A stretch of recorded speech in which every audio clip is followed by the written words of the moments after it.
بسم اللہ الرحمن الرحیم۔ السلام علیکم ورحمۃ اللہ وبرکاتہ۔ جی دوستو، آج آپ کو ہم عمر بن خطاب رضی اللہ تعالیٰ عنہ اور حضرت عمر بن عبدالعزیز رحمۃ اللہ علیہ کے حالات و واقعات کے بارے میں بتائیں گے جو زیادہ تر ان کے اخلاق اور عدل انصاف سے تعلق رکھتی ہیں۔ غیر مذہب والوں کے ساتھ ان کا بھی سلوک انتہائی اچھا تھا، جو مذہب اسلام کا اصلی طرز عمل ہے۔ حمص کا ایک عیسائی آپ رحمۃ اللہ کی خدمت میں حاضر ہوا۔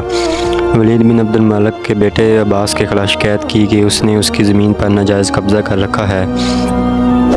جب خلیفہ عمر بن عبدالعزیز رحمۃ اللہ نے اس سلسلے میں عباس سے پوچھا تو اس نے بتایا کہ یہ زمین اسے خلیفہ ولید نے عطا کی ہے، اس کی تحریری سند بھی اس کے پاس موجود ہے۔ عیسائی نے کہا ہے، خلیفہ وقت میں اللہ کی تحریر قرآن مجید کے مطابق فیصلہ چاہتا ہوں۔ عمر بن عبدالعزیز نے کہا ہے، عباس میں تیرے خدا کی تحریر کو ولید بن عبد الملک کی تحریر پر مقدم سمجھتا ہوں۔ تو اسی طرح آپ نے اسے زمین واپس دلا دی۔ ان کا سب سے نمایاں کارنامہ ایسی زمینوں کی واپسی تھا جن پر بنو امیہ ناجائز قابض ہوئے بیٹھے تھے۔ اس سلسلے میں آپ رحمۃ اللہ کے خاندان والوں نے آپ کی پھوپھی عمر کو سفارش کے لیے بھیجا، لیکن آپ نے کوئی سفارش قبول نہ کی، بلکہ آپ نے فرمایا کہ عمر قیامت کے دن کسی کے دن کے علاوہ کسی سے نہیں ڈرتا۔ جاگیروں کے معاملات میں بھی آپ نے بڑے اہم طریقے سے سرانجام دیے۔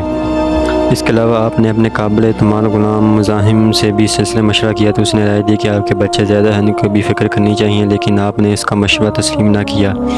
اپنے بیٹے کے کہنے پہ مسجد میں لوگوں کو جمع کیا، تمام جاگیروں سے دستبرداری کا اعلان کیا اور اپنی جاگیروں کی دستاویزات کو کینچی سے قطر قطر کر پھینک دیا۔ آپ ابن رحمۃ اللہ علیہ ابن سلمان کو خاندان بھر میں عزیز رکھتے تھے، لیکن ان کی جاگیر بھی ضبط کر ڈالی۔ ابن سلمان رونے لگے، مگر آپ رحمۃ اللہ نے محبت کے تقاضوں کو ایک طرف رکھ کر قدر کو توقیر بخشی۔ اللہ تعالیٰ نے پیدائشی طور پر انسان کو حق گوئی اور آزادی کا حق عطا کیا ہے، جبکہ بنو امیہ کے حکمرانوں نے عوام سے یہ حق چھین رکھا تھا۔ عمر بن عبدالعزیز رحمۃ اللہ نے عوام کے یہ بنیادی حقوق انہیں دوبارہ دے دیے۔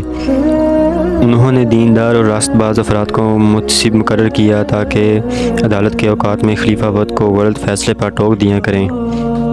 آپ رحمۃ اللہ غیر مسلموں کے ساتھ بھی یکساں سلوک کرتے تھے۔ آپ رحمۃ اللہ اکثر عیسائیوں یہودیوں کے یہاں مہمان ہوتے تھے، کھانے کے لیے عام لنگر کھانے میں ایک درہم جمع کروا دیتے تھے۔ اپنی قبر کے لیے جگہ درکار تھی، عیسائیوں سے زمین خریدنا چاہی تو عیسائی نے رقم لینے سے انکار کر دیا، لیکن آپ نے رقم 30 دینار دے کر جگہ خرید لی۔ عمر بن عبدالعزیز رحمۃ اللہ کی حکومت و سلطنت کا اصل اصول مساوات و جمہوریت تھا۔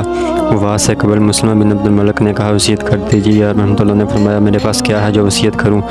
مسلمہ نے کہا، میں ابھی 1,00,000 دینار بھیج دیتا ہوں، جس کو چاہے وصیت کر دیجیے۔ آپ رحمۃ اللہ نے فرمایا، اس سے تو یہ بہتر ہے کہ یہ رقم جن لوگوں کی ہے انہیں لوٹا دو۔ خلفائے بنو امیہ نے بے پناہ دولت جمع کر رکھی تھی۔ جب ہشام بن عبد الملک نے وفات پائی تو اولاد نورینہ میں سے ہر ایک حصے میں 1,10,00,000 دینار آئے، لیکن جب عمر بن عبدالعزیز رحمۃ اللہ نے وفات پائی تو 17 دینار ترکہ چھوڑا، جن میں سے 7 کفن دفن پر خرچ ہو گئے، باقی 10 دینار ورثہ میں تقسیم ہوئے۔ ان کی خلافت اسلامی قوانین کا اصل نمونہ تھی جو ابتدائے اسلام میں نبی اکرم صلی اللہ علیہ وسلم اور آپ صلی اللہ علیہ وسلم کے بعد خلفائے راشدین نے قائم کی تھی۔